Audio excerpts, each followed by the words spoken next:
Di sudut rumah yang sering kita lupa, ada seorang ibu yang memulai harinya lebih awal dari siapapun juga.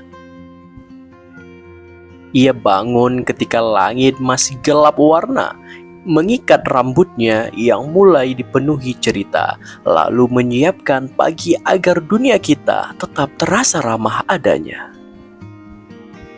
Ia bergerak pelan tapi penuh makna, seolah seluruh hidupnya memang dicipta untuk menjaga kita.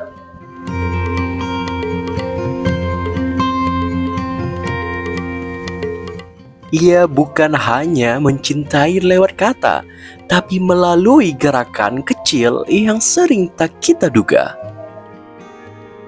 Cara ia merapikan kerah baju kita, cara ia memastikan makan kita cukup meski dirinya hanya mencicipi seadanya, cara ia menahan cemas saat kita pulang lebih lama. Dalam setiap detail yang tampak biasa, ada cinta paling setia yang tak perlu ia jelaskan apa-apa.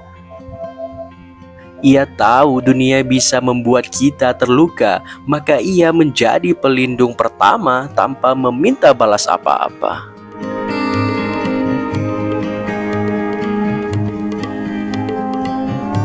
Seringkali saat rumah telah sunyi senyap tak bersuara, ibu duduk seorang diri sambil memijat telapak tangannya yang lelah tak terkira.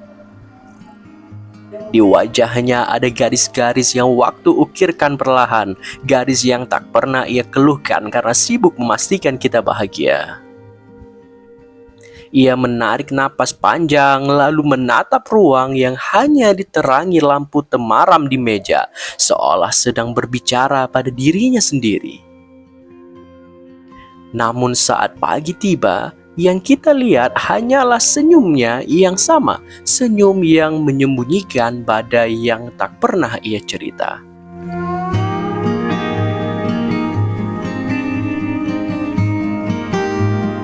Dulu ia juga punya mimpi yang berwarna, punya cita-cita yang ingin ia kejar dengan langkah penuh tenaga. Namun ketika kita lahir ke dunia, ia melipat mimpi itu seperti surat lama, menyimpannya di sudut hati yang jarang ia buka. Ada keinginan yang ia tunda begitu lama, ada kesempatan yang ia relakan begitu saja, karena baginya keberhasilan kita adalah bahagia yang lebih berharga.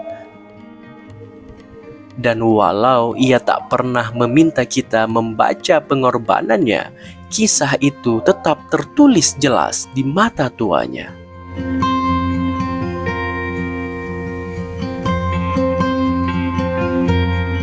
Kini ketika kita berlari mengejar hidup yang kian bising suaranya, kita mulai sadar bahwa ibu pun sedang menua perlahan tanpa banyak bicara.